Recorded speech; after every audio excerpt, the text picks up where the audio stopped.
అందరికీ వందనాలండి. అందరూ బాగున్నారు అనుకుంటున్నాను. ఇప్పటివరకు మనం కీర్తనల గ్రంథం 1 నుంచి 5 అధ్యాయాలు మాట్లాడుకున్నాం. ఈ 5 కీర్తనల్లో కూడా అసలు కీర్తనల గ్రంథం దేని గురించి ఉంటుంది, ఉదయం రాత్రిపూట మనం దేవుడికి ఎటువంటి ప్రార్థనలు చేస్తే బాగుంటుంది, ఇవన్నీ కూడా మనం చదువుకుంటూ వచ్చాం. ఈ రోజు నుండి మనం 6వ కీర్తన నుండి చదువుకుంటూ వెళ్దాం. ఈ 6వ కీర్తన అనేది మనం ఏదన్నా పాపం చేసిన తర్వాత అది తప్పు అని రియలైజ్ అయ్యి తప్పు చేశామే అని పశ్చాత్తాపడి దేవుణ్ణి క్షమాపణ అడిగేటప్పుడు మనం ఎలా ప్రార్థించాలి అనేది ఈ 6వ అధ్యాయం నుండి మనం నేర్చుకోవాలి. ముఖ్యంగా ఈ కీర్తనల పుస్తకంలో 7 అధ్యాయాలు ఉంటాయండి. ఇలాంటివి ఈ 6వ అధ్యాయం, 32వ అధ్యాయం, 38వ అధ్యాయం, 51వ అధ్యాయం, 102వ అధ్యాయం, 130వ అధ్యాయం, 143వ అధ్యాయం, ఈ 7 అధ్యాయాలు కూడా మనం పశ్చాత్తాపడేటప్పుడు ప్రభువా నేను పాపం చేశాను, ఇంకోసారి చేయను, నా తప్పు నేను తెలుసుకున్నాను అని పశ్చాత్తాపడేటప్పుడు ఈ 7 కీర్తనలు మనం చదువుకుంటే చాలా బాగుంటుందండి. వాటిల్లో ఇది మొదటి కీర్తన. ఎప్పుడైనా పాపం చేసినప్పుడు పశ్చాత్తాపడి దేవుణ్ణి క్షమాపణ అడిగేటప్పుడు చదువుకోవాల్సిన కీర్తనల్లో ఇది మొదటిది అనేది గుర్తుపెట్టుకోండి. ప్రధాన గాయకునికి దావీదు గారు అతనికి ఇస్తున్నారు. అష్టమ శృతి మీద తంతి వాయిద్యములతో పాడదగినది. అష్టమ శృతి అంటే అదొక రాగం, ఆ ట్యూన్లో పాడాలి అని, ఆ రాగంతో పాడుకుంటే ఈ కీర్తన ఇంకా బాగుంటుంది అని దాని అర్థం. ఇది అనువాదం చేయబడింది కాబట్టి సేమ్ అదే ట్యూన్ రాకపోవచ్చు, కానీ హీబ్రూ భాషలో రాయబడిన ఈ కీర్తనని ఆ ట్యూన్తో పాడుకుంటే చాలా బాగుంటుంది అని దాని అర్థం. దావీదు కీర్తన దావీదు గారు రాసింది. ఏమంటున్నారు దావీదు గారు? యెహోవా నీ కోపము చేత నన్ను గద్దెంపకము, నీ ఉగ్రతతో నన్ను శిక్షింపకము. దావీదు గారు బత్షెబా విషయంలో పాపం చేసినప్పుడైనా ఈ కీర్తన రాసి ఉండొచ్చు, లేదా వేరే సందర్భాలైనా కానీ ఈ కీర్తన రాసి ఉండొచ్చు. ప్రభువా నేను పాపం చేశాను, దాన్ని బట్టి ఇప్పుడు నేను శిక్ష అనుభవిస్తున్నాను, దాని పర్యావసానాలు నాకు తెలిసాయి, నీ కోపము చేత ఇంకా నన్ను గద్దెంపకు, ఇంకా నన్ను శిక్షింపకు అని ప్రార్థన చేస్తున్నాడు. అబద్ధం ఆడినప్పుడు కానీ, వ్యభిచారం చేసినప్పుడు కానీ, ఎవరినన్నా మోసం చేసినప్పుడు కానీ అది తప్పు అని రియలైజ్ అయ్యి దాని నుండి కలిగే శ్రమల నుండి దూరం చెయ్యి, ప్రభువా నీ కోపాన్ని తగ్గించుకో, నన్ను ఇక గద్దెంచుకో, నన్ను క్షమించు అన్నట్టుగా దావీదు ఇక్కడ ప్రార్థన చేస్తున్నాడు అని దాని అర్థం. ఈ అధ్యాయంలో మనం చదువుకోబోయేవి శరీర ప్రకారంగా కలిగిన శ్రమలు మాత్రమే కాదు, ఈ లోకంలో కలిగిన శ్రమలు మాత్రమే కాదు. పాపం చేసినప్పుడు మనసులో ఒక అపరాధ భావం ఉంటుంది కదా, మనకి తప్పు చేశామే అని మన మనసు మనల్ని గద్దెస్తూ ఉంటుంది కదా, ప్రశాంతంగా ఉండనివ్వదు కదా పాపం. దాని నుండి బయటపడడానికి కూడా ప్రభువా నన్ను క్షమించు అని ఆత్మీయ స్వస్థతను పొందడానికి కూడా ఈ అధ్యాయం ఉపయోగపడిద్ది అనేది గమనించండి. చదువుకుంటూ వెళ్దాం. ఇప్పుడు దావీదు శ్రమల్లో ఉన్నాడు. ప్రభువా నీ కోపంతో నన్ను గద్దెంచుకో, నీ ఉగ్రతతో నన్ను శిక్షింపకు. యెహోవా నేను కృషించి ఉన్నాను, నన్ను కరుణించుము. యెహోవా నా ఎముకలు అదురుచున్నవి, నన్ను బాగు చేయుము. నా ప్రాణము బహుగా అదురుచున్నది. యెహోవా నీవు ఎంతవరకు కరుణింపకయుందువు అంటే క్షమించు క్షమించు అని దేవుణ్ణి బతిమలాడుకుంటున్నాడు అందని అర్థం. ఏదో మాట వరసకి దేవుడి దగ్గర క్షమించు అని ప్రార్థన చేసి మళ్ళా పాపం చేసుకుంటా బ్రతకడం కాదు. నిజంగా మనం పశ్చాత్తాపడితే మనసులో ఆ అభద్రతా భావం పోయేంత వరకు, దేవుడు క్షమించాడు అని నమ్మకం కలిగేంత వరకు మనం దేవుడికి ప్రార్థిస్తూనే ఉంటాం. లోపల తప్పు చేశామే అనే భావం మనల్ని తినేసిద్ది. ఆ పశ్చాత్తాపం మనలో కలగకపోతే దేవుడు మనల్ని క్షమించడు అనేది కూడా గుర్తుపెట్టుకోండి. చాలా మంది బాప్తిస్మం అనేది ఊరికే తీసేసుకుంటూ ఉంటారు. అలా కాదు, నేను ఈ తప్పు చేశాను, ఈ తప్పు చేయడం వల్ల దేవుడు ఎంత బాధపడ్డాడు, ఇది ఇలా తప్పే, ఇంకోసారి చేయకూడదు అని మనం మారు మనసు పొందాలి, పశ్చాత్తాపడాలి. నిజంగా చేసిన పాపానికి మనలో పశ్చాత్తాపం కలిగితే దేవుణ్ణి మనం విడవకుండా క్షమాపణ అడుగుతాం. ప్రభువా ఇదిగో పలానా విషయంలో నేను తప్పు చేశాను, ఇంకెలాంటి తప్పులు నేను చేయకూడదు అనుకుంటున్నాను, నన్ను క్షమించు నన్ను క్షమించు అని దేవుడికి మనం ప్రార్థన చేస్తూనే ఉంటాం. దేవుడు నన్ను క్షమించాడే అనే ధైర్యం మనకు కలిగేంత వరకు దేవుడికి మనం ప్రార్థిస్తూనే ఉంటాం. ఇక్కడ దావీదు నిజమైన పశ్చాత్తాపంతో దేవుడికి ప్రార్థన చేస్తున్నాడే కానీ ఏదో పైకి నన్ను క్షమించు అన్నట్టుగా మాట్లాడి తర్వాత వెళ్ళి పాపం చేసే రకం కాదు దావీదు. మనం కూడా అలాగే నిజంగా పశ్చాత్తాపడాలి, పైకి నటించడం కాదు, నిజంగా పశ్చాత్తాపడాలి అనేది కూడా ఈ మాటల ద్వారా గ్రహించాలి. యెహోవా తిరిగి రమ్ము, నన్ను విడిపింపుము, నీ కృపను బట్టి నన్ను రక్షించుము. యెహోవా తిరిగి రమ్మంటే దేవుడికి దూరం అయ్యాం, మనం పాపం చేసి దేవుడికి దూరం అయ్యాం. ప్రభువా నేను నీకు మరలా దగ్గర అవ్వాలనుకుంటున్నా, నాకు దగ్గరవు, నీ వాక్యంతో నాకు మరలా ఆదరణ కలగజేయి, ఈ పాపం నుండి నన్ను విడిపింపు, నన్ను రక్షించు అన్నట్టుగా దావీదు ప్రార్థన చేస్తున్నాడు. మనం వాక్యం వల్ల ఆదరణ కలిగేంత వరకు, పాపం చేసినప్పుడు పశ్చాత్తాపడ్డప్పుడు మరలా వాక్యం ద్వారా ఆదరణ పొందేంత వరకు, దేవుడి వాక్యం ద్వారా నన్ను ఆదరించాడు, నన్ను క్షమించాడు క్షమించాడు అనే భావం మనకు కలిగేంత వరకు, ఆ ధైర్యం మనకు వచ్చేంత వరకు దేవుడికి మనం ప్రార్థన చేస్తూనే ఉండాలి. మరణమైన వారికి నిన్ను గూర్చిన జ్ఞాపకము లేదు, పాతాళములో ఎవరు నీకు కృతజ్ఞతాస్తుతులు చెల్లించుదురు. మరణము పాతాళం అంటే నేను చావక ముందే నన్ను రక్షించు. ఒక్కసారి నేను చనిపోయిన తర్వాత పశ్చాత్తాపడగలనా? భూమి మీద ఉన్నంత వరకే కదా జీవితం. ఈ భూమి మీద ఉన్నప్పుడే మన పాపాలను బట్టి మనం పశ్చాత్తాపడాలి. చనిపోయిన తర్వాత నేను నీకు ఇంకెలా పశ్చాత్తాపడతాను? చనిపోయిన తర్వాత నేను నీకు ఇంకా ఎలా కృతజ్ఞతలు చెల్లిస్తాను? బతికున్నప్పుడే నన్ను జ్ఞాపకం చేసుకో, బతికున్నప్పుడే నా మొరని విను, బతికున్నప్పుడే నా ప్రార్థన విను, బతికున్నప్పుడే నన్ను క్షమించు, నేను నీ కృతజ్ఞతాస్తుతులు చెల్లిస్తాను అన్నట్టుగా దావీదు దేవుడి దగ్గర నుండి రక్షణ పొందుకోవాలి అని చూస్తున్నాడు. ఆ కష్టాల నుండి, పాపం నుండి దూరం అవ్వాలి అని చూస్తున్నాడు. నేను మూలుగుచు అలసి ఉన్నాను, ప్రతి రాత్రియు కన్నీరు విడిచుచు నా పరుపు తేలజేయుచున్నాను, నా కన్నీళ్ల చేత నా పడక కొట్టుకొని పోవచున్నది. అంటే కన్నీళ్లతో ప్రార్థన చేస్తున్నాడు ప్రతిరోజు కూడా. అంతగా ఇది నిజమైన పశ్చాత్తాపం. ఏదో పైకి ఊరికే నటించడం కాదు, నిజంగా దేవుడి ఎదుట పశ్చాత్తాపడుతున్నాడు. చేసిన పాపాన్ని బట్టి మారు మనసు పొందాడు అందని అర్థం. విచారము చేత నా కన్నులు గుంటలు పడుచున్నవి, నాకు బాధ కలిగించు వారి చేత అవి చివికి ఉన్నవి. అంతగా నా కన్నులు గుంతలు కట్టుకుపోయాయి అంటే అంతగా నేను ప్రార్థిస్తున్నాను, నువ్వు నన్ను క్షమించేంత వరకు నాకు మనశ్శాంతి లేదు అందని అర్థం. యెహోవా నా రోదన ధ్వని విని ఉన్నాడు, పాపము చేయువార్లారా మీరందరూ నా దగ్గర నుండి తొలగిపోవుడి. ఈ 8వ వచనం నుండి దావీదుకి ఆదరణ కలిగింది. దేవుడు నన్ను క్షమించాడే అనే ధైర్యం కలిగింది. దేవుడు విన్నాడు నా ప్రార్థన. ఇక పాపం చేసేవాళ్ళారా మీరందరూ కూడా నా నుండి దూరం వెళ్ళిపోండి, పాపమా నా నుండి దూరంగా వెళ్ళిపో. యెహోవా నా విన్నపమును ఆలకించి ఉన్నాడు, యెహోవా నా ప్రార్థనను అంగీకరించును. నా శత్రువులందరూ సిగ్గుపడి బహుగా అదురుచున్నారు, వారు ఆకస్మికముగా సిగ్గుపడి వెనకకు మళ్ళుదురు. నా శత్రువులందరూ కూడా ఇంకా నా నుండి దూరం అయిపోతారు, ఎందుకంటే దేవుడు నన్ను క్షమించాడు, దేవుడు నాకు నెమ్మది కలగజేశాడు. ఈ 8, 9, 10 వచనాలు దేవుడు నాకు ఆదరణ కలిగించాడు, దేవుడు నన్ను క్షమించాడు అనే ధైర్యంతో మాట్లాడుతున్నవి. మిగతా 7 వచనాలు కూడా పశ్చాత్తాపంతో దేవుడికి చేసే ప్రార్థనలు. మనం కూడా ఏదైనా పాపం చేసినప్పుడు నిజంగా మారు మనసు పొంది, నిజంగా పశ్చాత్తాపడి, ఏదో పైకి నటించకుండా దేవుడి దగ్గర మన మొరను పెట్టుకొని, ప్రభువా నన్ను క్షమించు, నేను ఇంకోసారి అలాంటి పాపం చేయను అన్నట్టుగా మనం వేడుకుంటే దేవుడు మనల్ని క్షమిస్తాడు. మనం నిజంగా పశ్చాత్తాపడితేనే, అది తప్పు అని మనం తెలుసుకొని రియలైజ్ అయితేనే దేవుడు మనల్ని క్షమిస్తాడు. కానీ లేదా ఊరికే పైన అమ్మ చెప్పింది, పాస్టర్ గారు చెప్పారు, లేదా పెళ్లి కోసం అన్నట్టుగా బాప్తీసాలు తీసుకోవడమో, లేదంటే ప్రతి ఆదివారం బల తీసుకోవడమో అలా కాదు. నిజమైన పశ్చాత్తాప హృదయంతో మనం బాప్తీసం తీసుకుంటేనే, నిజమైన పశ్చాత్తాప హృదయంతో రొట్టె ద్రాక్షరసం తీసుకుంటేనే మనం క్షమింపబడతాం. దేవుడు ఆ నిజమైన హృదయాన్ని చూస్తాడు, మారిన మనస్సును చూస్తాడు అనేది ఈ 6వ అధ్యాయం నుండి మనం గమనించాలి. నెక్స్ట్ 7వ అధ్యాయం. బెన్యామీను వంశస్థుడైన కూషు చెప్పిన మాటల విషయమై దావీదు యెహోవాను గురించి పాడినది వేణనాద సహిత గీతము. ఈ కీర్తన కూడా ఎలా పాడాలనేది కూడా దావీదు గారు చెప్తున్నారు. ఈ కీర్తన దావీదు గారు ఎప్పుడు రాశారంట? బెన్యామీను వంశస్థుడైన కూషు అనే వ్యక్తి దావీదుని నిందించినప్పుడు కానీ, తన మాటల ద్వారా దావీదుని బాధపరిచినప్పుడు కానీ దావీదు దేవుడికి చేస్తున్న ప్రార్థన ఇది అందని అర్థం. 6వ అధ్యాయంలో మనం పాపం చేసి పశ్చాత్తాపడినప్పుడు ఎలా ప్రార్థన చేయాలి అనేది మనం చదువుకున్నాం.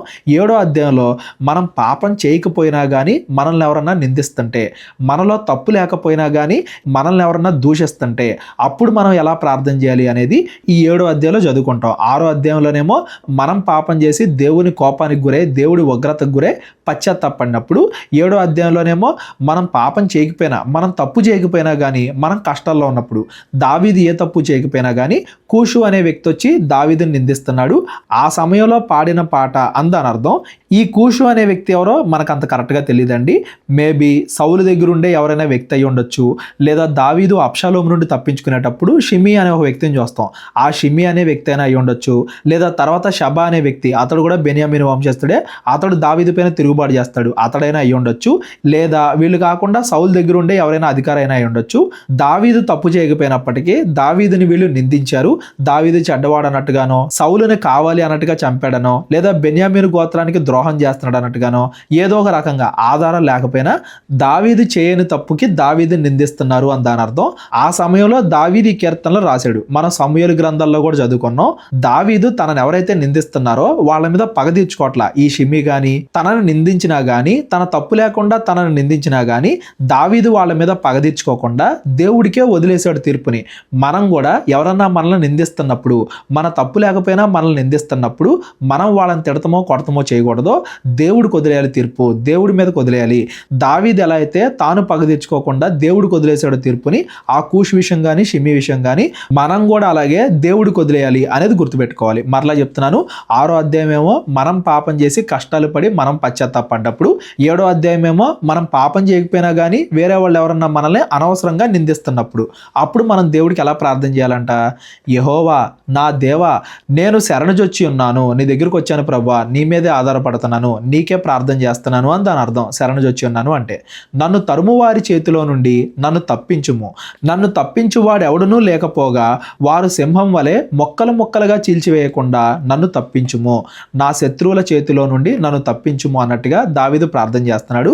సింహం వలె మొక్కలు మొక్కలుగా అంటే కేవలం శరీర ప్రకారంగానే కాదు, మాటల ద్వారా. కొంతమంది మాటల ద్వారా మన హృదయాన్ని గాయపరుస్తారు, మాటల ద్వారానే మనల్ని చంపేసినంత పని చేస్తారు. కాబట్టి ఆ మాటల నుండి, ఆ చెడ్డవాళ్ల నుండి, నా శత్రువుల నుండి, నన్ను తరుమువారి చేతిలో నుండి నన్ను రక్షించు అన్నట్టుగా దేవుడికి ప్రార్థన చేస్తున్నాడు.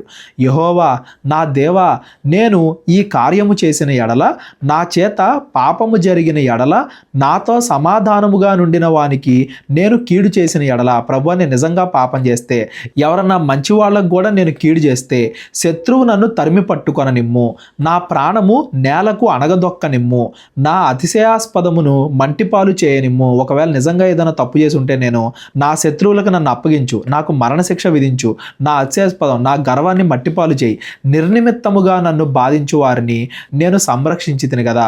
ఒకవేళ నిజంగా తప్పు చేస్తే నన్ను శిక్షించు, కానీ నేను నిజంగా తప్పు చేయలేదు కదా, నిర్నిమిత్తంగా వాళ్ళు నన్ను నిందిస్తున్నారు కదా, నిర్నిమిత్తంగా వాళ్ళు నన్ను బాధపరిచినా, వాళ్ళ మాటలతో నన్ను ఎంతగా నిందించినా నేను వాళ్ళ మీద పగ తీర్చుకోలేదు కదా, నేను వదిలేశాను కదా, నా హృదయాన్ని చూసి ఈ చెడ్డవారి చేతిలో నుండి నన్ను రక్షించు అన్నట్టుగా దేవుడికి ప్రార్థన చేస్తున్నాడు.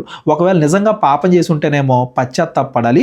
ఒకవేళ నిజంగా పాపం చేయకపోతే, ప్రభువా నేను పాపం చేయలేదని నీకు తెలుసు కదా, అయినా కానీ వాళ్ళు నన్ను నిందిస్తున్నారు, నేను వాళ్ళ మీద పగ తీర్చుకోను, నువ్వే నాకు న్యాయం తీర్చు, నువ్వే నన్ను రక్షించు, నువ్వే వాళ్ళకి తీర్పు తీర్చు అన్నట్టుగా ప్రార్థన చేయాలి. దావీదు ఇక్కడ అలాగే చేస్తున్నాడు అని దాని అర్థం. సెల అంటే మరలా కాసేపు గ్యాప్. ముందు అధ్యాయంలో చెప్పాను కదా, ఇప్పటిదాకా చెప్పింది కాసేపు ఆలోచించుకోవడానికి, ఆ పాట మధ్యలో మ్యూజిక్ లాగా, తర్వాత చెప్పబోయేదాన్ని ఇంకా జాగ్రత్తగా గ్రహించడానికి ఆ పదాలు అంటే ఆ చరణాల మధ్యలో గ్యాప్ అని దాని అర్థం సెల అంటే. నెక్స్ట్, యెహోవా కోపము తెచ్చుకొని లెమ్ము, నా విరోధుల ఆగ్రహమును అణుచుటకై లెమ్ము, నన్ను ఆదుకొనుటకై మేల్కొనుము. న్యాయ విధిని నీవు నియమించి ఉన్నావు కదా, న్యాయ విధి అంటే నాకు న్యాయం చేయి, నా శత్రువులను అణుచు, నన్ను ఆదుకో, ఈ శ్రమల నుండి నన్ను దూరం చేయడానికి లెమ్ము, నా దగ్గరికి రా అన్నట్టుగా దావీదు ప్రార్థన చేస్తున్నాడు దేవుడికి. జనములు సమూహముగా కూడి నిన్ను చుట్టుకొనున్నప్పుడు వారికి పైగా పరమందు ఆసీనుడు కమ్ము. యెహోవా జనములకు తీర్పు తీర్చువాడు.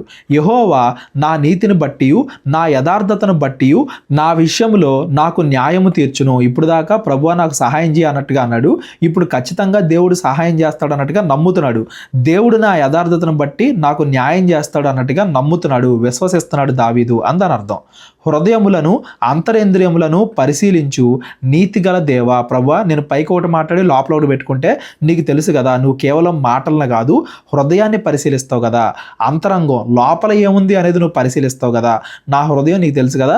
ఒకవేళ నేను నిజంగా తప్పు చేస్తే నన్ను శిక్షించు, ఒకవేళ నేను తప్పు చేయకపోతే నన్ను ఈ శ్రమల నుండి దూరం చేయి, నన్ను రక్షించు, నా హృదయం నీకు తెలుసు కదా. నీతిగల దేవా, దుష్టుల చెడుతనమును మాన్పుము, నీతిగల వారిని స్థిరపరచుము, యథార్థ హృదయులను రక్షించు దేవుడే నా కేడెమును మోయువాడై ఉన్నాడు. నా కేడెమును మోయువాడు అంటే నా రక్షణ, నా షీల్డ్ దేవుడే.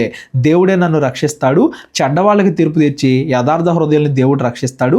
నేను నేను దేవుడి చిత్తానుసారంగా నడుచుకుంటున్నాను కాబట్టి నన్ను దేవుడు ఖచ్చితంగా రక్షిస్తాడు అన్నట్టుగా దావీదు ధైర్యం కలిగి ఉన్నాడు. న్యాయమును బట్టి ఆయన తీర్పు తీర్చును. ఆయన ప్రతి దినము కోపపడు దేవుడు, ప్రతి దినము కోపపడే దేవుడు అంట. అంటే దేవుడే తీర్పు తీరుస్తాడు. నన్ను మీరు నిందించారు కాబట్టి నేను మీ మీద పగ తీర్చుకోవాల్సిన అవసరం లేదు, దేవుడే తీర్పు తీరుస్తాడు అన్నట్టుగా దావీదు ఇక్కడ పలుకుతున్నాడు. అదే మనం తప్పు చేసామనుకో, ప్రభువా నీ కోపాన్ని తగ్గించుకో, నీ కోపం చేత నన్ను గద్దించుకో, నన్ను క్షమించు అని ప్రార్థన చేయాలి. మనం తప్పు చేస్తేనేమో మనల్ని క్షమించమని ప్రార్థన చేయాలి. మనం తప్పు చేయకపోయినా మనల్ని నిందిస్తే దేవుడికి వదిలేయాలి. మనం పగ తీర్చుకోకూడదు, మనం వెళ్ళి వాళ్ళని తిడతామో కొడతామో అలా చేయకూడదు, దేవుడికి వదిలేయాలి. ప్రభువా నువ్వు న్యాయవంతుడు కాబట్టి నువ్వే తీర్పు తీర్చు, ఎవరికి ఎలా తీర్పు తీర్చాలో నీకు తెలుసు కాబట్టి నువ్వే తీర్పు తీర్చు అన్నట్టుగా దేవుడికి వదిలేయాలి. ఒకడును మళ్ళని ఎడల ఆయన తన ఖడ్గమును పదును పెట్టును, తన విల్లు ఎక్కుపెట్టి దాన్ని సిద్ధపరిచి ఉన్నాడు. దేవుడి న్యాయమైన తీర్పు నుండి ఎవరో కూడా తప్పించుకోలేరు. ఎవరికి ఎలా తీర్పు తీర్చాలో దేవుడికి తెలుసు, దేవుడు అలాగే తీర్పు తీరుస్తాడు. వాని కొరకు మరణ సాధములను సిద్ధపరిచి ఉన్నాడు, తన అంబులను అగ్ని బాణములుగా చేసి ఉన్నాడు. ఈ వచనాలన్నీ కూడా దేనికోసం అంటే దేవుడికి తెలుసు కదా ఎవరిని ఎలా శిక్షించాలో, దేవుడు చెడ్డవాళ్ళకి ఎలా తీర్పు తీర్చాలో వాళ్ళకి దేవుడే తీర్పు తీరుస్తాడు. మనమైతే కొట్టగలం, తిట్టగలం, చంపగలం, అంతగానే ఎక్కువ చేయలేం. దాన్ని బట్టి దేవుడు మనల్ని కూడా శిక్షిస్తాడు. ఎందుకంటే మనం నరహత్య చేయడమో, తిట్టడమో, కొడతామో చేశాం కాబట్టి. తీర్పు దేవుడికి వదిలేస్తే దేవుడే న్యాయంగా తీర్పు తీరుస్తాడు. వాళ్ళకి ఎలా తీర్పు తీర్చాలో, వాళ్ళు ఎంతవరకు పాపం చేశారో దాన్ని బట్టి దేవుడే తీర్పు తీరుస్తాడు. మనం దేవుడి యొక్క న్యాయాన్ని, దేవుడి యొక్క తీర్పుని నమ్మడం మంచిది అన్నట్టుగా దావీదు ఇవన్నీ కూడా వివరిస్తున్నాడు అందని అర్థం. పాపమును కనుటకు వాడు ప్రసవ వేదన పడుచున్నాడు, చేటును గర్భమును ధరించిన వాడై అబద్ధమును కని ఉన్నాడు. మనం యాకోబు పత్రికలో కూడా చదువుకుంటాం కదా, దురాశ గర్భము ధరించి పాపమును కనగా పాపము పరిపక్వమైన మరణమును కనును అని. అంటే ఆ పాపం పెద్దదయ్యేంత వరకు, మరణానికి దారి తీసేంత వరకు ప్రసవ వేదనలాగా దాన్ని మోస్తున్నారు అని దాని అర్థం. ఒక తల్లి 9 నెలలు తన కడుపులో తన బిడ్డని ఎలా అయితే మోసిద్దో, అలాగే పాపం చేసేవాళ్ళు కూడా ఆ పాపాన్ని వెంటనే మానకుండా మోసుకుంటానే వెళ్తున్నారు. 9 నెలలు అంటే చాలా కాలం వాళ్ళతో పాటు మోసుకుంటా వెళ్తున్నారు. సంవత్సరాలు గడుస్తున్నా కానీ ఆ పాపాన్ని వాళ్ళు మానుకోవట్లేదు.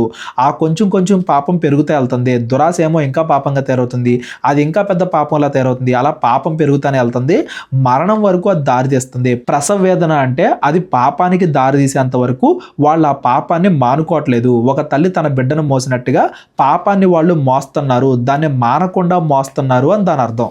ఇందులోనే ఉన్న ఇంకొక అర్థం ఏంటంటే, మనం పాపం చేసినప్పుడు పశ్చాత్తాపడితే దేవుడు మనల్ని క్షమిస్తాడు.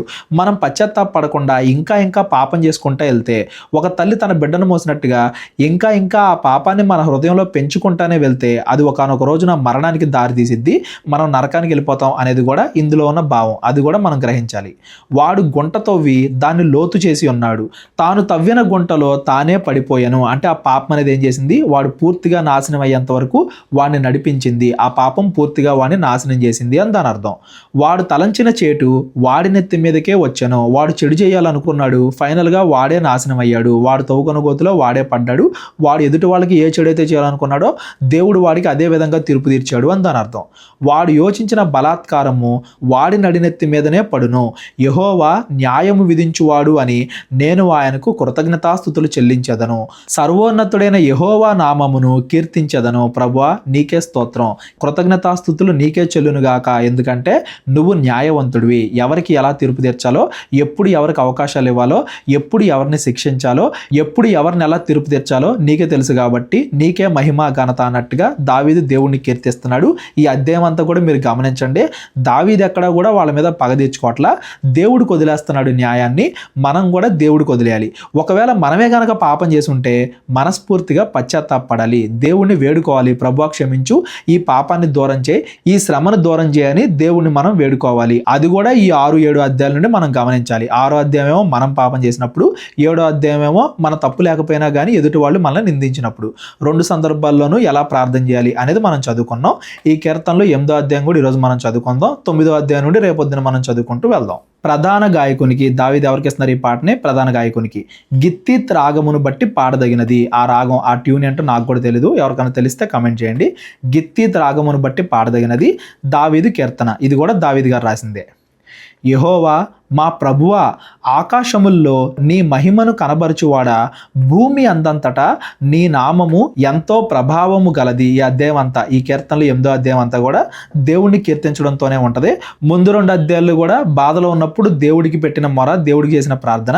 ఈ 8వ అధ్యాయం మాత్రం దేవుణ్ణి కీర్తించేది, దేవుణ్ణి ఆరాధించేది, స్తుతించేది ఈ పాట అనేది గమనించండి. ఈ 8వ అధ్యాయం దేవుడు ఎంత గొప్పవాడో గుర్తించే కీర్తన అనేది గుర్తుపెట్టుకోండి. శత్రువులను పగదీర్చుకొని వారిని మాన్పివేయుటకై నీ విరోధులను బట్టి బాలుర యొక్కయు చంటి పిల్లల యొక్కయు స్తుతుల మూలమున నీవు ఒక దుర్గమును స్థాపించి ఉన్నావు. ఈ 2వ వచనాన్ని కొత్త నిబంధనలో యేసుక్రీస్తు వారు కూడా మరలా ప్రస్తావిస్తారండి. మత్తయి సువార్తలో 21వ అధ్యాయం 16వ వచనంలో మనం చదవచ్చు. ఈ వచనం యొక్క భావం ఏంటంటే, దేవుడు భూమి మీద చెడ్డవారైన అధిపతులకి బుద్ధి చెప్పడానికి చిన్నపిల్లలను వాడుకుంటాడు. బాలుర్ని, పిల్లల్ని అంటే ఎన్నిక లేని వాళ్ళని దేవుడు వాడుకొని అధికారులకి, చెడ్డవాళ్ళకి బుద్ధి చెబుతాడు అని దాని అర్థం. కొంతమంది బాగా పెద్దవాళ్ళు అన్నట్టుగా గర్వంతో ఫీల్ అవుతూ ఉంటారు. మాకే బైబిల్ అంతా తెలుసు, మా సంఘమే పెద్దది అన్నట్టుగా ఫీల్ అవుతూ ఉంటారు. కానీ వాళ్ళ క్రియలు మాత్రం దేవుడికి దూరంగా ఉంటాయి, వాళ్ళ హృదయం మాత్రం దేవుడికి దూరంగా ఉంటుంది. కొత్త నిబంధనలో పరిసయ్యులు, సద్దుకేయులు ఎలా ఉన్నారో అలా ఉంటారు. వాళ్ళ దగ్గర ధర్మశాస్త్రం ఉంటుంది, కానీ దాని భావాన్ని వాళ్ళు గమనించరు. వాళ్ళకి బుద్ధి చెప్పడానికి దేవుడు చిన్నపిల్లలను వాడుకుంటాడు.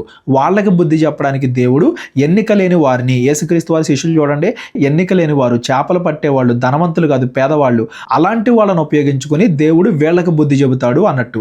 ఈ కాలంలో కూడా వయసులో చిన్నవాళ్ళు, ఎన్నిక లేని వాళ్ళు, అలాంటి వాళ్ళని ఉపయోగించుకొని దేవుడు ఎంతో మందికి బుద్ధి చెబుతాడు అని దాని అర్థం. చిన్నపిల్లల ద్వారా కూడా దేవుడు వాళ్ళకి బుద్ధి తెప్పించగలడు. దేవుడు అలాగా ఒక ప్రొసీజర్ పెట్టాడు అని దాని అర్థం. ఈ 2వ వచనాన్నే కొత్త నిబంధనలో యేసుక్రీస్తు వారు కూడా గుర్తు చేస్తారు.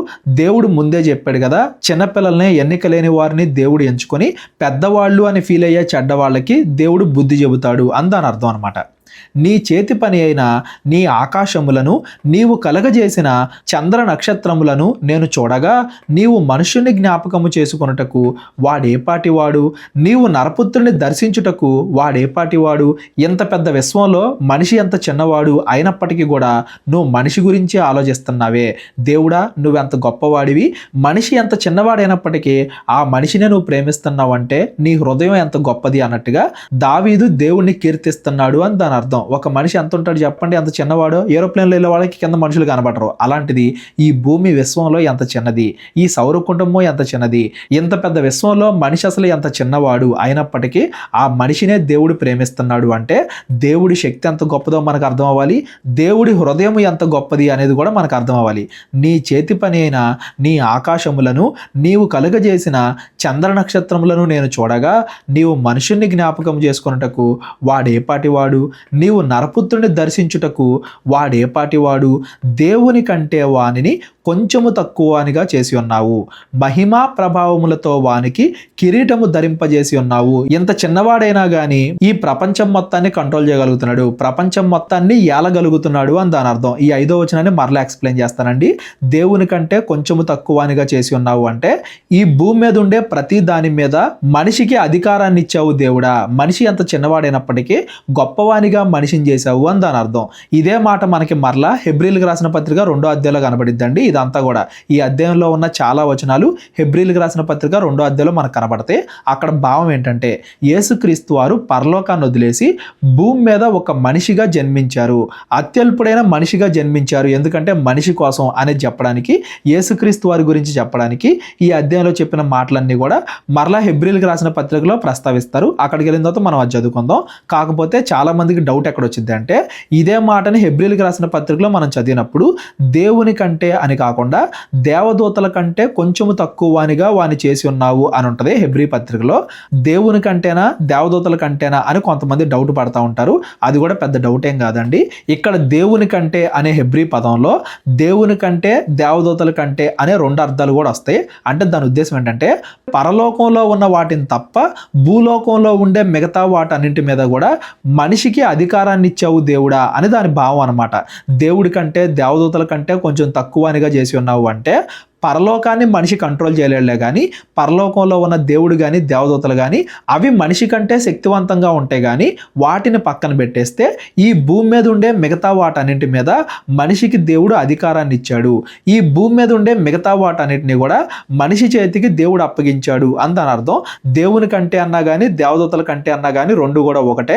పరలోకంలో ఉన్న వాటితో పోలిస్తే మనిషి తక్కువ శక్తి కలిగిన వాడు అని దాని అర్థం. ఎందుకంటే మనం ఈ శరీరంలో ఉన్నాం కాబట్టి. ఈ శరీరాన్ని విడిచి బయటకు వస్తే లోపల ఉండే ఆత్మ దేవదూతల కన్నా మనం గొప్పవాళ్ళం. దేవుని కుమారులు అంటే దేవదూతల కంటే గొప్పవారే. కాకపోతే ఈ శరీరంలో ఉన్నప్పుడు దేవదూతల కంటే మనం తక్కువ వాళ్ళమే కదా.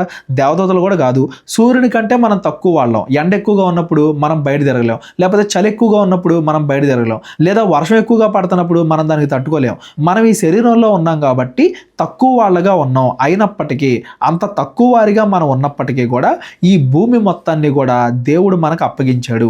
ఈ భూమి మీద ఉండే ప్రతి దాని మీద మనిషికి అధికారాన్ని ఇచ్చాడు అని దాని అర్థం. అందుకే మనిషి పెద్ద పెద్ద బిల్డింగులు కట్టగలుగుతున్నాడు, పెద్ద పెద్ద జంతువులు ఏనుగులు సింహాలైనా కానీ కంట్రోల్ చేయగలుగుతున్నాడు. ఈ భూమి మీద ఉండే ప్రతి దాన్ని కూడా మనిషి ఏలతున్నాడు. ఒక రాజులాగా మనిషి ఈ భూమి మీద ఉండే మిగతా అన్ని జంతువుల మీద అధికారాన్ని చలాయిస్తున్నాడు అని దాని అర్థం. ఆ అధికారాన్ని మనిషికి ఎవరిచ్చారంటే దేవుడు ఇచ్చాడు. హెబ్రీలకు రాసిన పత్రికలో ఈ మాటలు ఎందుకు రాయబడ్డాయి అంటే యేసుక్రీస్తు వారు దేవుడు అయినప్పటికీ పరలోకంలో దేవుడితో సమరూపంలో ఉన్నప్పటికీ కూడా మనిషిగా భూమి మీదకి వచ్చాడు. శరీరాన్ని ధరించుకుని భూమి మీదకి వచ్చాడు. దేవదూతల కంటే తక్కువ అనిగా చేయబడ్డాడు. యేసుక్రీస్తు వారు ఈ శరీరంలో ఉన్నప్పుడు ఎండ అనుభవించారు, బాధ అనుభవించారు, చలి అనుభవించారు, కొడితే దెబ్బలు అనుభవించాడు, ఆకలి, దప్పిక, నొప్పి ఇవన్నీ కూడా యేసుక్రీస్తు వారు కూడా భరించారు. ఎందుకంటే యేసుక్రీస్తు వారు శరీరాన్ని ధరించుకుని భూమి మీదకి వచ్చారు కాబట్టి. ఆయన దేవుడై ఉండి కూడా మనిషిగా భూమి మీదకి వచ్చాడు అనేది చెప్పడానికి హెబ్రీలకు రాసిన పత్రికలో ఈ అధ్యాయాన్ని మరలా చెప్పడం జరిగింది. ఇక్కడ ఈ కీర్తనలో ఈ అధ్యాయం కానీ లేదా హెబ్రీలకు రాసిన పత్రిక 2వ అధ్యాయం కానీ ఎవరికైనా అర్థం కాకపోతే డిస్క్రిప్షన్లో నా నెంబర్ ఉంది, కాల్ కానీ వాట్సాప్ కానీ చేయండి. మరలా హెబ్రీలకు రాసిన పత్రిక చదివేటప్పుడు అక్కడ నేను మరలా ఎక్స్ప్లెయిన్ చేస్తాను. ప్రస్తుతానికి చదువుకుంటూ వెళ్దాం. మనిషి చిన్నవాడైనప్పటికీ, మనిషి చాలా తక్కువ శక్తి కలిగిన వాడైనప్పటికీ దేవుడు మనిషిని గొప్పగా చూస్తున్నాడు. దేవుడు మనిషిని ప్రేమిస్తున్నాడు. ఈ భూమి మీద ఉండే ప్రతి దాని మీద మనిషికి దేవుడు అధికారాన్ని ఇచ్చాడు. నీ చేతి పనుల మీద వానికి అధికారం ఇచ్చి ఉన్నావు. నీ చేతి పనులు అంటే ఈ భూమి, సూర్యుడు, చంద్రుడు, జంతువులు వీటన్నిటి మీద దేవుడు అధికారాన్ని మనిషికి ఇచ్చాడు. గొడ్లలన్నింటినీ, ఎడ్లన్నింటినీ, అడవి మృగములను, ఆకాశ పక్షులను, సముద్ర మత్స్యములను, సముద్ర మార్గముల్లో సంచరించు వాటన్నింటినీ వాని పాదముల కింద ఉంచి ఉన్నావు. మనిషి ప్రతి దాన్ని కూడా కంట్రోల్ చేయగలుగుతున్నాడు. ఎందుకంటే దేవుడు మనిషికి వాటి మీద అధికారాన్ని ఇచ్చాడు అని దాని అర్థం. ఒకసారి ఊహించండి, ఆవులు, గేదెలు అవన్నీ కూడా మనుషుల మీద తిరుగుబాటు చేశాయి అనుకోండి.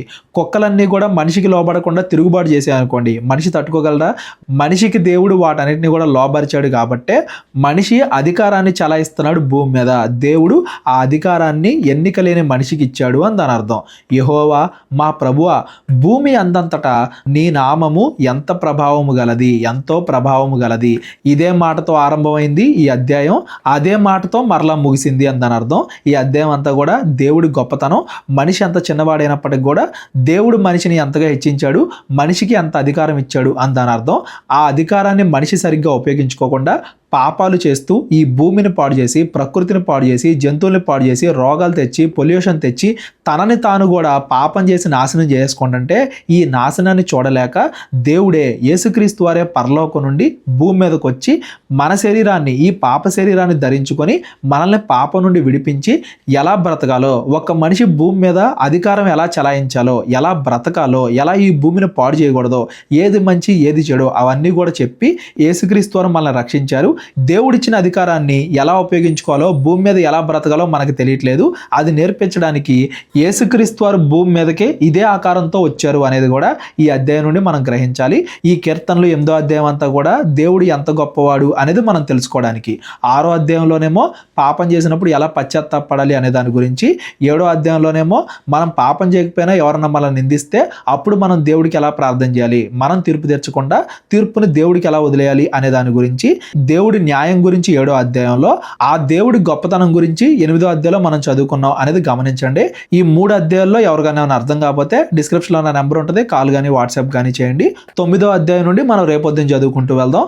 మా పరిచర్య గురించి ప్రార్థించండి. ప్రేరేపణ కలిగిన వాళ్ళు మీ కానుకల ద్వారా మమ్మల్ని బలపరచండి. అందరికీ వందనాలు. దేవుడు మిమ్మల్ని అందరినీ కూడా దీవించి ఆశీర్వదించును గాక. అందరికీ వందనాలండి. కేవలం 30 వీడియోస్లో బైబిల్ నేర్చుకోండి అనే ఎంతో విలువైన ఈ కోర్స్ జస్ట్ ₹1 మీకు కావాలి అంటే మీ పేరు, మీ ఊరు ఈ నెంబర్కి వాట్సాప్ చేయండి. ఈ కోర్సులో ఏ విషయాలు ఉంటాయో ముందుగానే తెలుసుకోవడానికి ఈ వీడియో పాస్ చేసి టాపిక్స్ అన్నీ చదువుకోండి. క్రైస్తవులందరూ ఈ బైబిల్ కోర్స్ వినాలి అని మేము కోరుకుంటున్నాం. అందరినీ దేవుడు దీవించునుగాక. ఆమెన్.